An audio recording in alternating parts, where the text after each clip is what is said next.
Continuamos con el apartado 4, medidas preventivas de carácter particular para cada oficio. Movimiento de tierra, terraplenado, excavación de pozos y zanjas. Antes de iniciar los trabajos, se inspeccionará el tajo o lugar de trabajo con el fin de detectar posibles grietas o movimientos del terreno. Se prohíbe el acopio de tierras o de materiales a menos de 2 metros del borde de excavación para evitar sobrecargas y posibles vuelcos del terreno, señalándose además mediante una línea esta distancia de seguridad. Es decir, evitamos que donde excavemos acopiemos tierra o la pongamos justo al lado de esa excavación, porque el peso de esa propia tierra puede incidir sobre la parte excavada y haber un derrumbe, con el riesgo de accidentes o vuelcos del vehículo o de las personas que estén cercanas. Se eliminarán todos los bolos, acumulación de material o viseras del frente de la excavación que por su situación ofrezcan el riesgo de desprendimiento. Esto está en consonancia con lo anterior, obviamente. El trazado afectado por las obras ha de estar señalizado y debidamente delimitado en zonas de taludes. Las taludes son inclinaciones del terreno, a veces naturales o a veces hechas con la maquinaria de la obra. En caso necesario se utilizarán redes tensadas o mallazos electrosoldados situados sobre los taludes con un solape mínimo de 2 metros para evitar riesgo de desprendimiento de piedras o rocas o deslizamientos, ya que en función del tipo de terreno, de que sea más o menos compacto, el talud permitido, pues, por ejemplo, en un terreno compacto puede ser mayor que en un terreno que tiene material disgregado. ¿Y qué ocurre? Que si le das un talud más forzado, pues tienes que poner una red para evitar que esos materiales sueltos se deslicen y pueda haber un accidente o incluso un corrimiento de tierra en el peor de los casos, lo que llaman los sudamericanos deslave. Todas las obras con circulación interna de vehículos han de estar señalizadas con carteles de limitación de velocidad. Dentro de la obra, lógicamente, hay que ir muy despacio. Y los conductores, como ya veremos, tienen que ir siempre muy concentrados en lo que están haciendo. En la señalización móvil, además, hay que tener en cuenta la seguridad vial, el Reglamento General de Circulación y catálogos de señales de circulación. Hay que mantener la distancia de seguridad entre los vehículos. Las maniobras de la maquinaria de gran tonelaje deben de estar dirigidas por encargados o señalistas, ya que hay que estar pendientes de todo lo que se mueve en esa obra. En obras consistentes en ampliaciones de calzada o similares en que necesariamente el tráfico rodado circule por vías afectadas por la obra, cuando no se respete los límites de velocidad u otras señales, habrá que acudir a la policía de tráfico competente en la zona, pues para que imponga el orden y las multas en caso necesario. Hay que exigir la máxima concentración de los conductores de vehículos de la obra para evitar distracciones como consecuencia de su actividad. Puedes con el vehículo golpear la estructura o golpear a otro vehículo o a una persona y lógicamente hay que estar muy pendiente de las maniobras y de lo que se está haciendo.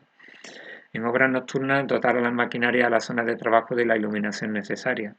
Usar siempre el cinturón de seguridad, es decir, no por estar dentro de una obra está uno exento de no llevar el cinturón de seguridad. Pensemos que dentro de una obra el riesgo es doble porque hay mucho tránsito, hay mucho movimiento, hay vehículos pesados y siempre en un despiste puede haber un accidente y el cinturón es necesario pues llevarlo. La maquinaria estará dotada de peldaños y asideros para subir o bajar de la cabina central, ya que está prohibido pues subir o bajar a un camión, a un tractor, a una pisonadora utilizando otro medio que no sea una escalera que tenga para tal efecto. Por ejemplo, pues cubiertas, cadenas, guardabarros, en fin, eso no debe de hacerse. Los desplazamientos por el interior de la obra se harán por los caminos señalizados y la circulación de vehículos se realizará a un máximo de aproximación al borde de la excavación no superior a los 3 metros para vehículos ligeros y 4 metros para los pesados. Que esto está en relación con que no debe de uno de acercarse a menos de 2 metros del borde de la excavación, que lo hemos dicho antes.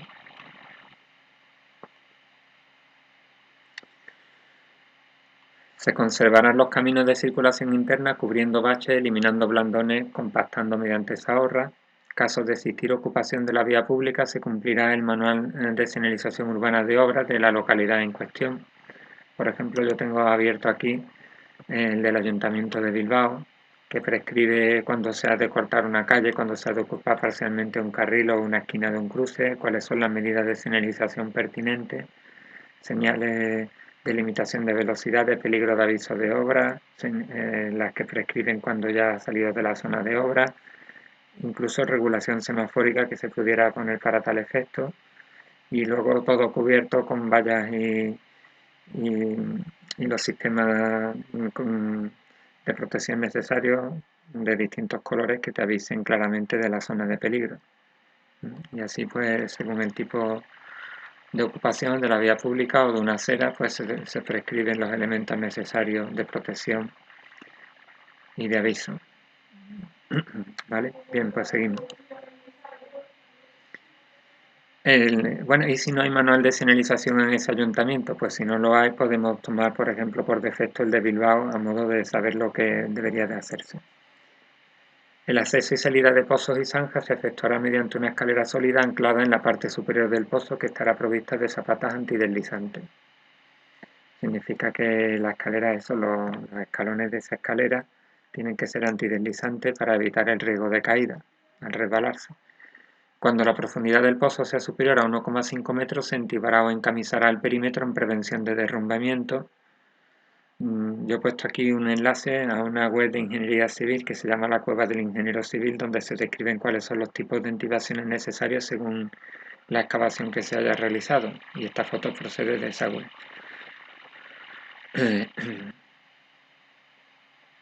Dice, no en nuestro caso, pero lo dejamos a modo de recordatorio, el tema de que se tenga que intibar a más de 1,5 metros de profundidad, pero si hubiese que hacerlo, pues obviamente hay que recordarlo, porque las zanjas de los ramales de baja tensión y de alumbrado público pues no se prevén que lleguen tan hondas.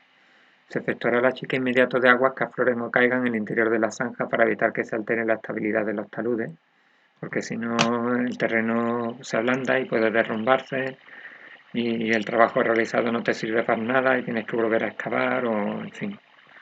Y bueno, siempre recordar que los tubos deben de tener unas tapas puestas hasta el momento en que se coloquen los cables para evitar que si hay una inundación por una causa imprevista entre tierra dentro de los tubos, porque luego va a costar mucho más dinero extraerla.